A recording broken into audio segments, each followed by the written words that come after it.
오늘은 6월 25일입니다. 6.25 전쟁이 발발한 지 73주년 되는 정확한 날짜죠. 1950년에 전쟁이 발발했으니까 그해 출생하신 분은 올해가 73세가 되는 해겠죠. 그러니까 우리나라의 이 아픈 역사를 경험한 분들은 70세가 넘은 분들이 이제 경험했고 기억하는 역사가 될 만큼 시간이 오래 지나갔다는 뜻입니다.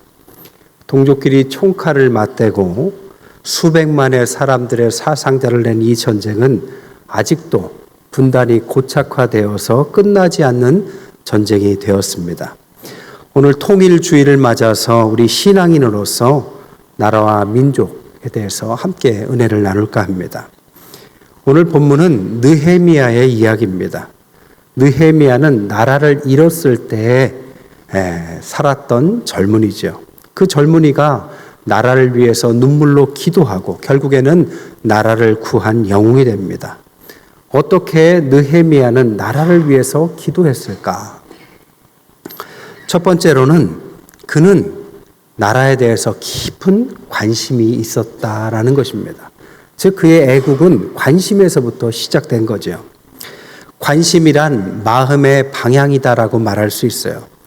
그는 페르시아 노예 출신의 왕의 경호실장에 해당하는 술 맡은 관원장이었습니다. 그 당시에 페르시아에서 그는 태어났어요. 페르시아와 예루살렘의 거리는 1300km 정도 됐다고 합니다. 그는 유대에서 태어나지도 가본 적도 없는 이민 3세였습니다. 이민 3세였는데도 불구하고 고국을 생각하는 마음이 특별했다라는 것이죠. 오늘날 서울과 도쿄의 거리가 1200km죠.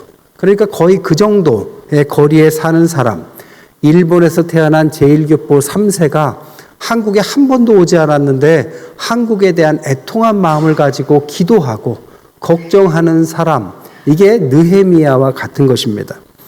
2절 3절에 보니까 내 형제들 가운데 하나인 하나니가 예루살렘 소식을 전해줍니다.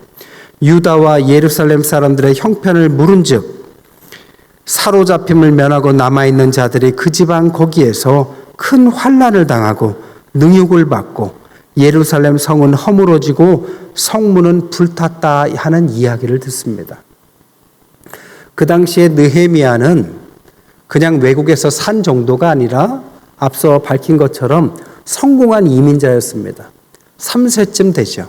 그러니까 성공한 이민자가 고국을 돌아보지 않아도 됐음에도 불구하고 그는 현재의 안락함보다는 고국에 대한 애틋한 마음을 가지고 있었다는 것입니다. 성벽이 무너져서 외세가 계속 침략하는 고국. 그래서 하나님 앞에서 이 회파된 성벽을 놓고 아주 가슴 깊이 기도하고 있는 것이죠. 그래서 4절에 내가 이 말을 듣고 앉아서 울고 수일 동안 슬퍼하고 하늘의 하나님 앞에 금식하고 기도했다. 그는 고국에 대해서 눈물과 슬픔과 금식을 가지고 기도한 사람이었습니다. 한마디로 그는 고국에 대한 애통함을 갖고 있었죠. 나라를 잃은 이민 생활, 그곳에 살아가는 젊은이가 고국을 향한 애통한 마음, 이게 느헤미야였습니다. 한국에서 외국에 이민 간 사람들을 디아스포라, 흩어졌다란 뜻의 디아스포라라고 합니다. 미국에 이민 간 1.5세였던 이민진 씨란 분도 그런 사람이었는데 미국으로 이민 가서 생활하면서 소설을 씁니다. 첫 번째는 백만장자를 위한 공짜 음식이라는 자신의 이민 1.5세의 자전적 소설을 써요. 그리고 두 번째 쓴 소설이 빠찡꼬라고 알려진 유명한 소설입니다. 미국의 전미도서상 최종 후보까지 올라가고 드라마로 제작될 만큼 유명한 책이죠. 그 이민진 씨가 쓴 빠찡꼬는 우리가 알다시피 일본의 도박 게임이 빠찡꼬 아닙니까? 그러니까 제1교포, 그것도 4세대에 걸쳐서 100년간의 역사를 소설로 그려낸 것입니다. 일본에 사는 제1교포들의 삶, 일본의 자이니치라고 말하는 그들의 삶과 차별, 어떻게 해서든 이 차별과 냉대 속에 살아가려고 애쓰는 제일교포들의 삶을 통해서 아주 감동적인 소설을 썼죠. 이 이민진 씨가 자신의 이야기나 이 제일교포의 이야기를 쓴 이유가 뭡니까? 바로 이들이 나라를 잃었다라는 이것에서부터 시작한 것입니다. 나라를 잃은 사람들의 그 백성들이 얼마나 고달프게 사는지에 대한 내용을 다룬 거죠. 이 빠진코라는 소설의 시작은 역사가 우리를 망쳐놨지만 그래도 상관없다로 시작합니다. 여러분, 나라를 잃었다라는 게 얼마나 무서운 일입니까? 나라를 잃는다라는 것은 결국 전쟁 때문에 그렇게 된 거죠. 전쟁이 일어나고 나라를 잃게 되면 그 백성들은 한없이 초라해지는 것입니다. 오늘날 대통령 중에서 가장 어두운 얼굴을 한 사람이 누굽니까? 바로 우크라이나의 젤렌스키 대통령이죠. 재미있는 것은 그가 전직은 희극 배우였습니다. 사람을 웃기는 직업의 사람이 가장 심각한 얼굴을 가지고 살아가죠. 왜요? 나라가 전쟁 중에 있기 때문이죠.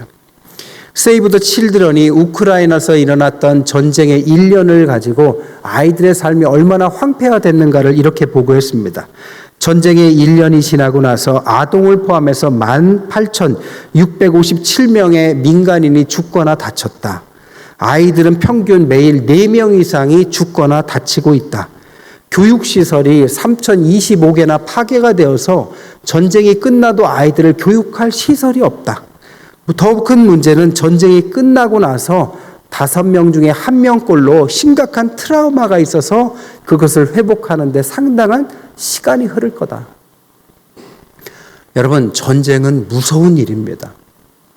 기억이 흐려져 가지만 그 전쟁을 겪었던 우리의 선조들은 그 전쟁의 그 아픔들을 지금도 뼈저리게 느끼고 있죠. 오늘날 나라를 잃은 사람들이 얼마나 떠돌아다니면서 난민 생활을 합니까?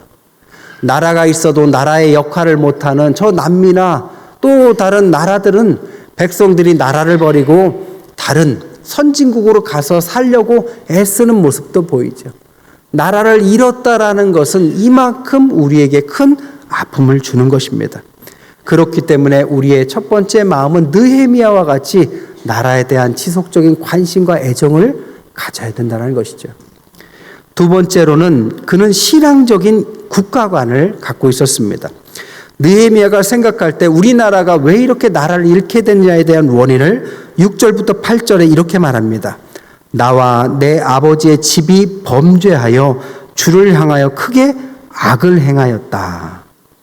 만일 너희가 범죄하면 내가 너희를 여러 나라에서 흩을 것이다.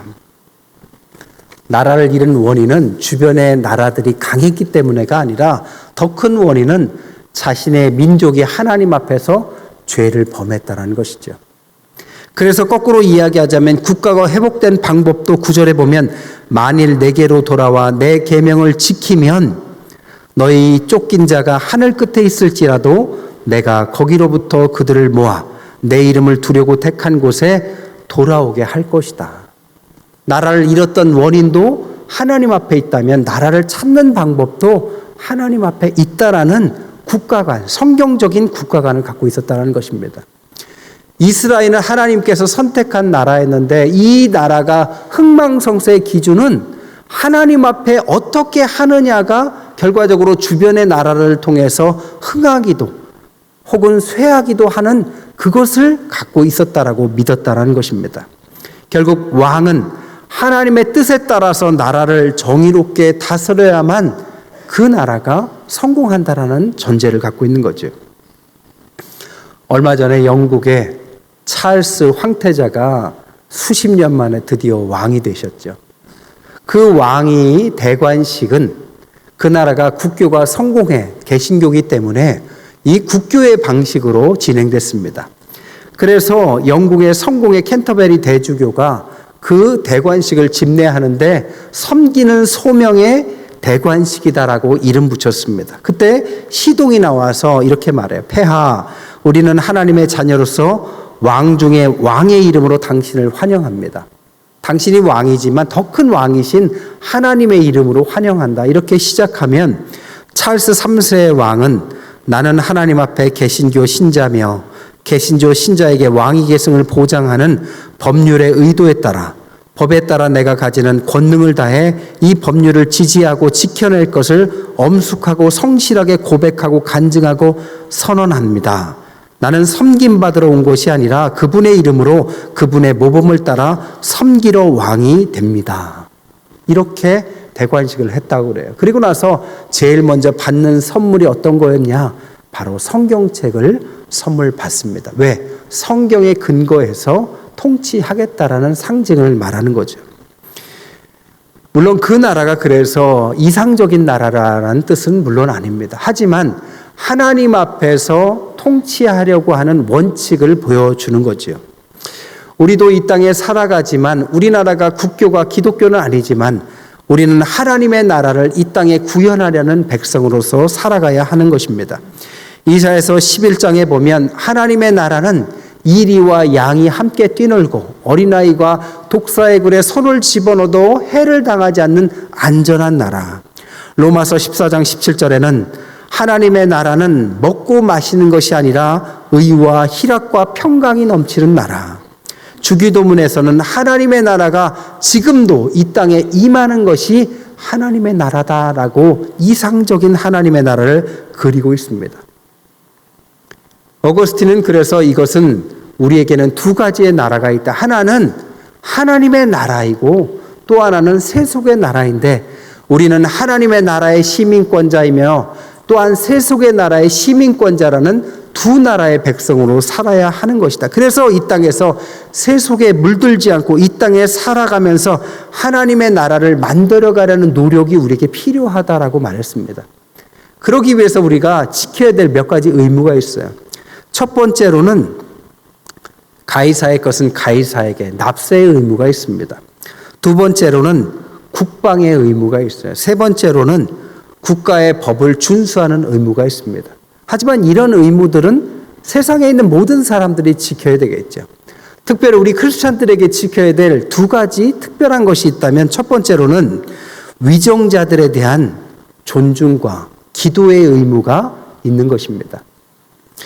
미국 건국의 기독교적 근원이라는 책을 쓴 제임스 버드는 미국이 건국될 당시 1674년부터 1800년까지의 기간 동안에 543교회의 설교를 조사했어요.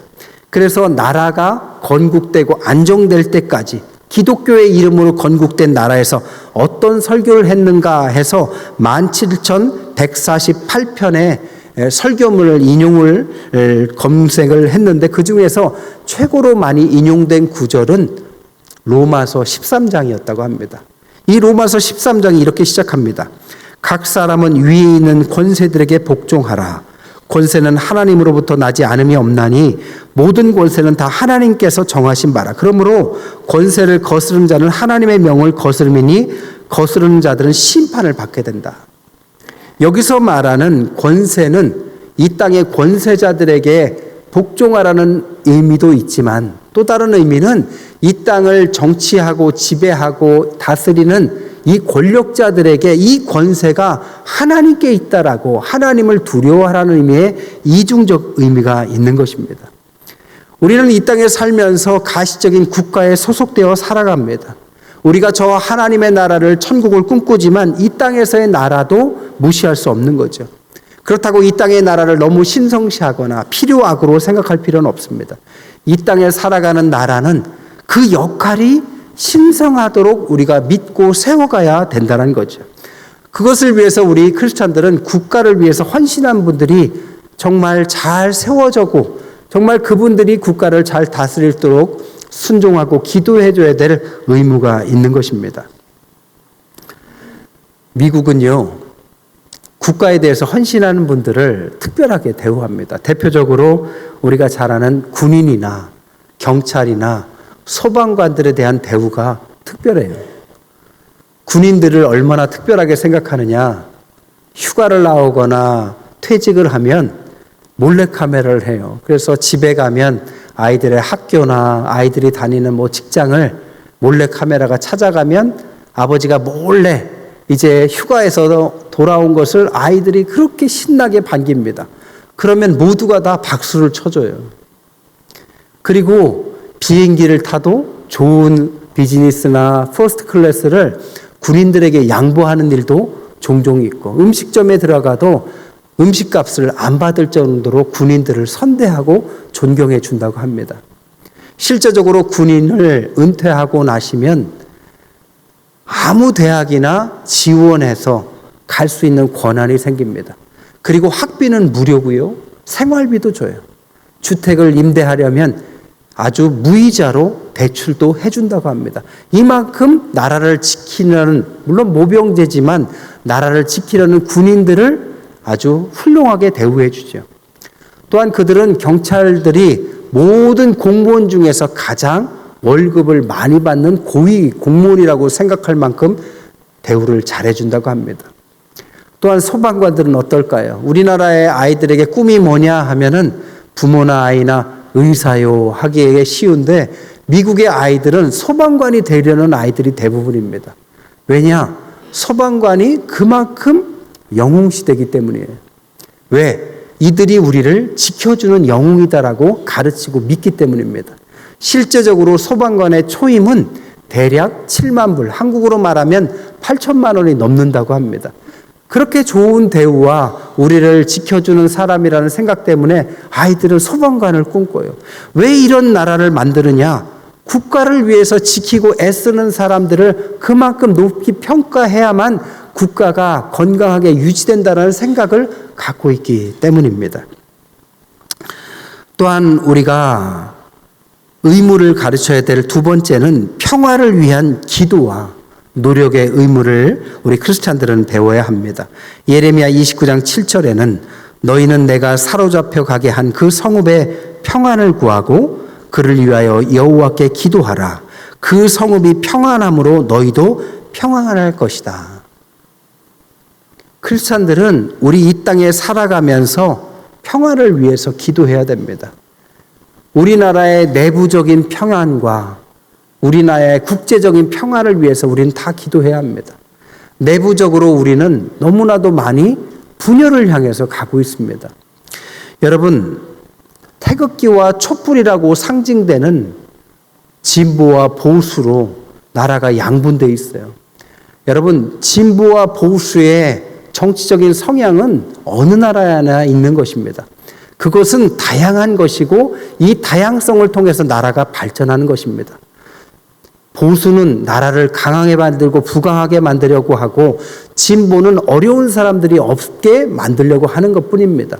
이 둘이 조화를 이뤄서 어느 정권이 권력을 갖느냐에 따라서 서로 부족한 것을 채워줄 뿐이지 어떤 것이 다른 것보다 더 우월하거나 어느 하나가 어느 한 것을 완전히 이겨야만 되는 것은 아닙니다.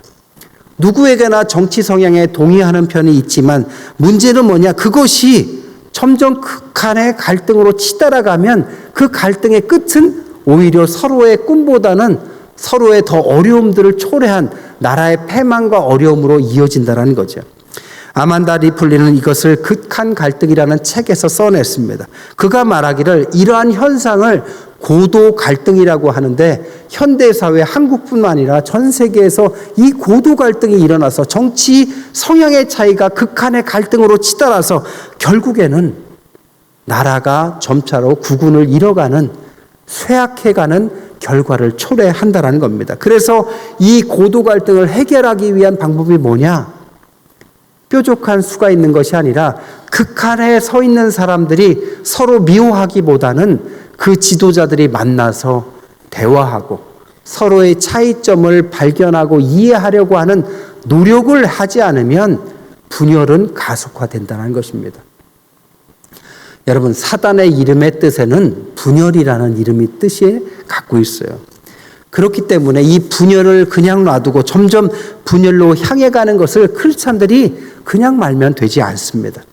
심지어 그 책에서는 미국 갱들조차도 서로 간의 총싸움이 너무 과격해지자 그 극한의 갈등, 고도 갈등을 줄이기 위해서 갱들의 지도자들이 모여서 농구 게임을 했다고 그래요. 농구 게임의 명분이 뭐냐? 갱들의 자녀들을 위한 학비 마련. 이 학비 마련을 위해서 갱들이 서로 총을 내려놓고 공을 들고 서로 게임을 하면서 서로 화합을 다졌다고 그래요. 그랬더니 서로 간의 전쟁이 줄어들더라는 겁니다. 미국에서는 지난번에도 말씀드렸지만 흑백 간의 갈등이 심하죠. 그러면 총기 사건이나 여러 어려움이 있으면 흑백의 교회의 지도자들이 함께 모입니다. 그리고 사상자를 위해서 함께 예배를 드리고 정기적으로 그 지도자들이 함께 여행을 가요. 같은 버스에 타고 흑인 목사님, 백인 목사님이 같은 자리에 앉아서 순교지나 성지를 방문합니다. 그러면서 계속 대화를 해요. 그러면서 그런 시간을 보내고 나서 다시 강단으로 돌아왔을 때 강단에서 흑인 목사님은 백인들의 삶을 변호해 줍니다. 백인 목사님들은 흑인들의 삶을 변호해 줍니다. 그러면서 갈등을 줄여가는 것이 미국 교회가 하는 일입니다. 여러분, 크리스찬들이란 각자의 정치 성향이 어쨌든 간에 이 분열로 가는 세상을 화합과 하나로 만들어가는 화목 제물이 돼야 되는 것입니다. 미국은 남북 전쟁의 상처를 들추지 않기 위해서 미국의 여러 미식 축구라든지 큰 게임은 남북 간의 경쟁은 없습니다. 리그가 동서 리그로 일부러 만들죠. 왜? 갈등이 더 커질까 봐. 우리나라에도 지역 간의 갈등이 큰 것을 여러 게임으로 더 극화시키면 안 되는 거죠. 여러분, 우리는 화합의 사람들입니다. 또한 민족의 분열도 마찬가지죠. 통일이 아직도 유언하죠. 우리가 분열된 지 73주년이 지나고 형제 자매가 흩어지고 부모 자식이 흩어진 지 이제는 거의 이산가족이 사라질 지경입니다. 이제는 분단이 고착화되는 이런 시기에도 우리는 이 하나의 나라가 되기 위한 노력을 멈추지 않아야 됩니다. 현재 북한을 탈출해서 한국에 정착한 탈북자의 수가 통계적으로 3만 4천 명에 이른다고 합니다. 지금도 북한을 탈출하는 사람들이 많은데 그들이 어디에 정착하지 못해서 난민으로서 어려움을 경한 경우도 많다고 그래요. 우리 교단에서도요, 북한에 존재했던 성결교회 숫자를 82개로 파악하고 이제 통일이 되거나 남한이 서로 교류가 쉬워지면 가서 이것을 재생시킬 준비를 하고 있습니다. 여러분, 이스라엘도 남유다와 북이스라엘로 우리나라처럼 갈등돼 있었고 분열돼 있었습니다. 먼저 북이스라엘이 망하고 남유다가 이어서 망했죠. 북이스라엘은 그 후에 혼혈이 되어서 사마리아인이 됐죠. 그때 이 사마리아인들, 남유다의 사람들은 터부시했죠. 근데 주님은 뭐라고 했습니까? 성령이 너희에게 임하시면 너희가 권능을 입고 예루살렘과 온 유대를 지나서 어디로? 사마리아로 가라. 예수님은 선한 사마리아인의 비유를 통해서 그들을 도닥이셨고, 또한 사마리아 여인, 수가성 여인이 그 지역적인 문제 때문에 예배에 대해서 혼동을 가져왔을 때 그를 굳이 찾아가셔서 생명의 샘이 바로 나라는 진정성 있는 답을 주셨습니다. 성경이 우리에게 가르치는 것은, 주님이 우리에게 가르치는 것은 분열이 아니라 화합을 향해서 가는 것입니다. 세 번째로 느헤미야가 했던 것은 자신을 심으신 이유를 발견했다는 것입니다. 11절에 주여 구하오니 귀를 기울이사 종의 기도와 주의 이름을 경외하기를 기뻐하는 종들의 기도를 들으시고 오늘 종이 형통하여 이 사람들 앞에 은혜를 입게 해달라고 하는 기도한 순간에 그때 내가 왕의 술 맡은 관원장, 오늘날로 말하면 경호실장이라는 고위직에 하나님께서 심으셨다, 이렇게 고백하고 있는 거죠. 느헤미야가 52일 만에 성벽을 재건할 수 있는 기적은 그가 이런 고위직의 성공적인 자리에 올라갔기 때문입니다. 왜? 하나님이 그를 그 자리에 심으신 것입니다. 요셉이 총리가 된 것도, 다니엘이 총리가 된 것도, 에스더가 왕비가 된 것도 개인의 성공이 아니라 그 민족을 살리시기 위한 하나님이 그들을 선택하여 심으신 것입니다. 이 소명의식을 갖지 않으면 우리가 어느 자리에 있다 할지라도 그 역할을 감당할 수 없는 거죠. 우리 성결교단이 여러 개가 있는데 나사렛 성결교단도 있어요. 그래서 나사렛 성결교라는 신학교가 천안에 있습니다. 그 신학교에 미국의 선교사 부부가 교수로 부임하셨어요. 미국인들이었습니다. 백인들인데 자녀가 하나 있는데 그의 이름이 조이였어요. 아버지를 따라서 어린 시절에 한국으로 왔는데 외모가 백인이니까 아이들이 외국인 취급을 하는 거예요. 어려서부터 한국에서 자랐으니까 말도 잘하고 문화도 잘하는데 외모 때문에 그는 이방인이라는 생각을 갖게 됩니다. 하나님 앞에 따져요. 하나님, 저는 이 땅에 왜 보내셨습니까? 왜 보내셔서 이렇게 정체성이 혼란, 이방인과 같은 취급을 받게 됩니까? 이렇게 혼란이 있을 때 여름 수련회가 있었습니다. 여러분, 여름 수련회가 중요해요. 여름 수련회에 가서 은혜를 받았는데 그때 하나님의 음성을 듣습니다. 어떻게 듣느냐? 북한이 너의 집이다. 하나님 앞에서 북한 선교에 대한 소명을 받은 거예요. 그래서 북한을 위해서 네가 미국의 시민권자지만 한국어를 능숙하게, 한국문을 이해하기 위해서 하나님이 너를 이 땅에 보냈다라는 걸 이해하기 시작합니다. 그리고 그것을 위해서 기도하다가 재미교포, 한국인이지만 미국에 사는 윤상혁이라는 사람을 만나서 결혼합니다. 그리고 나서 이 북한 선교를 위해서 노력하면서 두 분이 의학을 공부해요. 의사가 돼서 북한에 넘어가서 북한에서도 최초로 북한에서 공부한 의학 박사, 외국인 의학 박사 1호가 됩니다. 어려운 장애를 갖고 있는 사람들을 재활시키는 전공을 해서요. 그런 북한에서 선양 하나라는 NGO를 만들고 의료 사업을 하고 장애를 갖고 있는 북한 아이들을 돌보는 일을 하고 그것을 사랑으로 길을 내다라는 책에 썼습니다. 그 책의 에필로그에는 이렇게 말해요. 우리의 몫은 고치는 것이 아니라 화목하는 것이었다.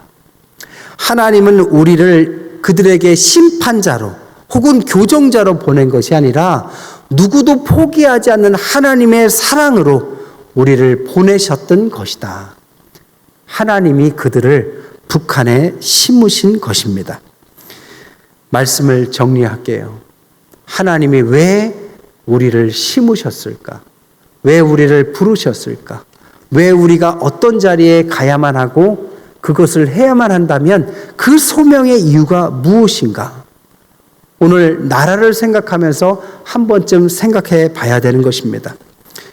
여러분, 불교는요, 신라시대부터 고려시대, 조선시대까지 나라가 위기시대마다 호국불교다 해서 살생을 하면 안 됐지만 외세가 쳐들어오면 봉을 들고 사서 싸움에 임했습니다. 그것을 호국불교, 승군들이다 이렇게 불렀죠.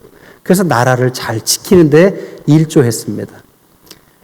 기독교가 전래된 일제 시대에도 기독교는 일제의 침략 속에서 나라의 독립을 위해서, 북한과의 전쟁 속에서도 나라의 건강한 미래를 위해서, 그 위에 나라를 재건하고 나라의 발전과 민주화를 위해서 기독교는 호국 기독교의 역할을 잘 감당했습니다. 오늘날 이 두 종교를 생각해 볼 때 결국에는 그 시대를 지키는 종교가, 그 시대를 이끄는 종교가 되는 것입니다. 오늘날 6.25가 73주년이 지났습니다. 외세의 압박은 어느 때보다도 강렬해지고 있습니다. 내부적인 갈등도 더 커져 있고 한민족의 통일은 더 멀어져가는 이 시대의 과제 앞에 우리 크리스찬들이 우리가 시대 정신을 가지고 이 시대를 이끄는 그런 교회와 기독교와 성도들 되시기를 주님의 이름으로 간절히 축원드립니다.